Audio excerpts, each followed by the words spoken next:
Welcome to DES Leadership Academy, Professional Learning Communities that Lead to Results, Part 2. I'm Dr. Anna Alhout.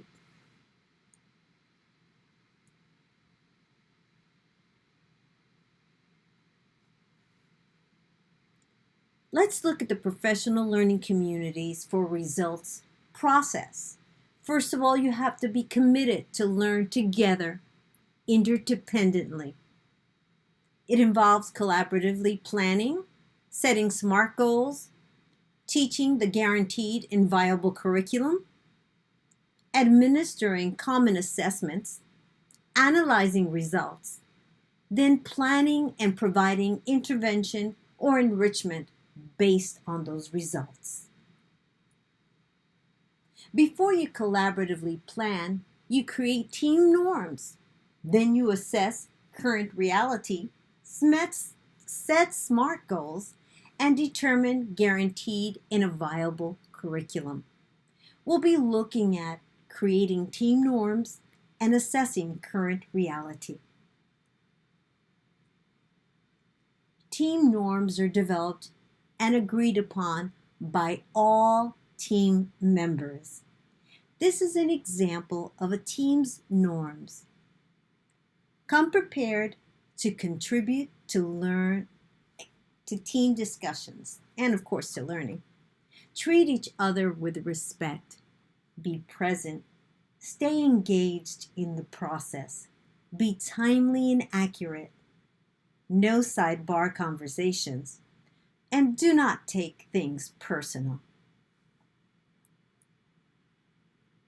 When you assess current reality, you need to review relevant state and national performance standards with your administrators and teachers because you're doing this together. You compare students' performance with that of other exemplary schools in your area or programs. You compare students' performance with state and national averages, and you discuss the expectations with parents, with other teachers, and with your administrators. Data-driven decision-making is about gathering data to understand if a school, if a classroom is meeting the academic needs of students. Teachers and teams need to focus on acts of improvement. Where students are not doing well, what can we do together as a team to teach differently so kids can understand the concepts we're trying to share with them? How do you do it? How do you assess current reality? It's by collecting data, analyzing the data, and using data for school improvement and your classroom's improvement. And how do you communicate? You communicate through data. Your school should be a school that makes decisions based on data. Your team as teachers are making decisions for student learning and your teaching based on data. When you're communicating with other teachers or administrators, it should be based on data, not feelings. How does it help? How do numbers help? How does data help? It measures student progress. It makes sure your students don't fall through the cracks. You're measuring if the programs you're using are effective. Also, your instructional practices, are they effective? Data can tell you that. It guides curriculum development. It helps allocate resources wisely. And resources not necessarily are always dollars. It's your time as a teacher and as a team. It promotes accountability, and you're able to report to the community that you serve, as in your parents. Data helps meet state and federal reporting requirements, and it maintains everyone's focus on education. It does show you trends, but not the solutions. And that's where you as a team come together with solutions. Data doesn't help in everything, but if it's not reliable and valid, it's certainly not going to help. If appropriate questions are not asked after you're reviewing or before you're reviewing the data, it won't help. If you're not using it to make wise decisions, it's certainly not going to help.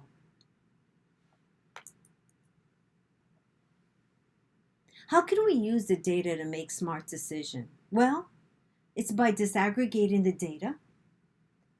That becomes your powerful tool to identify which students are achieving, which students need additional help, and how best to use your limited resources of time and materials. Methods for data collection vary. Teams start with the question, what do we want to know, and what data will help answer this question? So it's important to have your questions before you start looking at data because it helps guide where you're going. There's so much data that's coming at you. You are professionals. First, start by asking the questions that you're looking for answers. There are district-wide accountability plans that provide objective measurements of performance and holds our boards, our superintendents, principals, teachers, parents, and students, and others accountable for results. You can start there. How are we being held accountable? As a school? As a grade level? As teachers?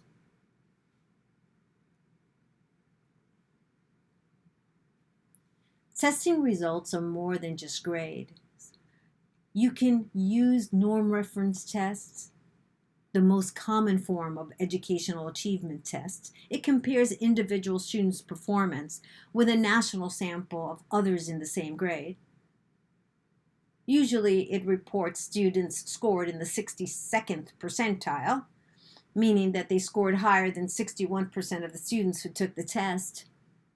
Or you can look at criterion reference tests, which measures an individual's performance against a well-specified set of standards.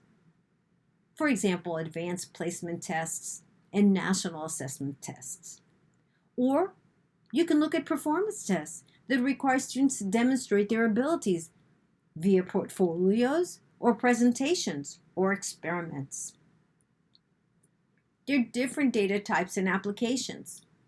Before student performance can improve in your school and in your classroom, it must be defined and measured. Some indicators of students' performance include test scores, the rigor of the coursework, graduation rates, attendance rates, promotion rates, the rates of participations of certain students in co-curricular activities. Don't limit yourself only to standardized tests or assessments. You could use qualitative information such as surveys and questionnaires of teachers, students, parents, employers, community members. Many schools and school districts have these questionnaires available, and teachers and teams can review these. They're public knowledge. You've participated probably in some focus groups. There are results from those. There's some teachers that keep journals or logs of past student performance on certain lessons. That is all rich data resources, sources that can be used when you're making decisions. Classroom observations, and there are work samples or portfolios that can be used as alternative assessments. And of course, locally developed benchmarks. Teams need to drill down the data and disaggregate it in order for the team to really see who is and who is not achieving. There are 4 layers to this process. The first layer of disaggregation is how many students are there that are limited proficient or non-LEP, the ethnicities in your school, free or reduced lunch. And let me address of how many students are there. Well, how many students are there that are proficient? How many students are there that are not proficient in a given unit, in a given assessment? Second layer disaggregations include how have the demographics changed over time in our school? Far too many schools continue to teach students as if they were the population that the teachers had 20 years ago, using the same strategies and the same resources. They're different students. Different students need different strategies in order to obtain new concepts and knowledge. Third layer disaggregations. What percentage of students are gifted, students with disabilities, and are they equally distributed among genders and ethnicities? This helps you tailor your lessons and your units to the needs of the gifted learner that may need more enrichment,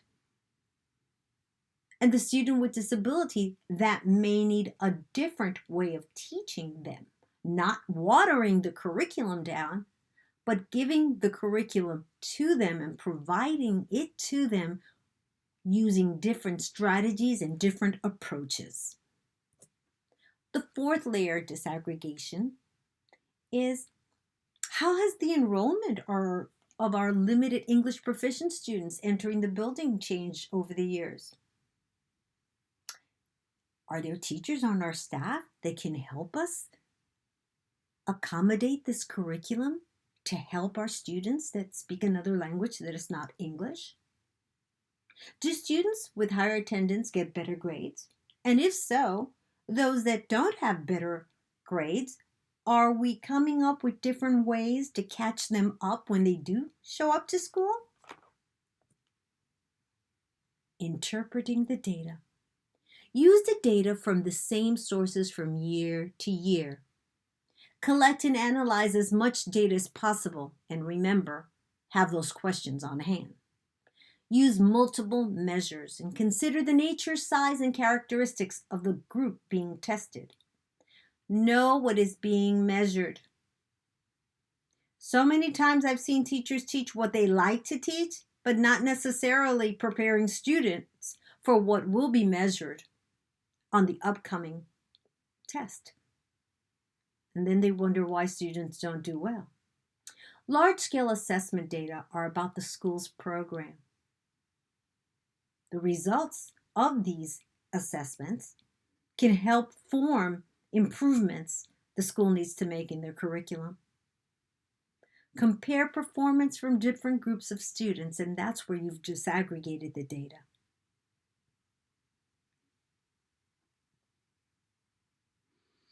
When you establish SMART goals, you'll review the relevant state and national performance standards. You'll compare students' performance with that of an exemplary school or program.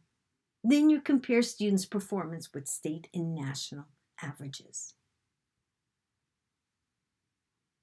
We'll learn more about SMART goals in our next and last part series of professional learning communities.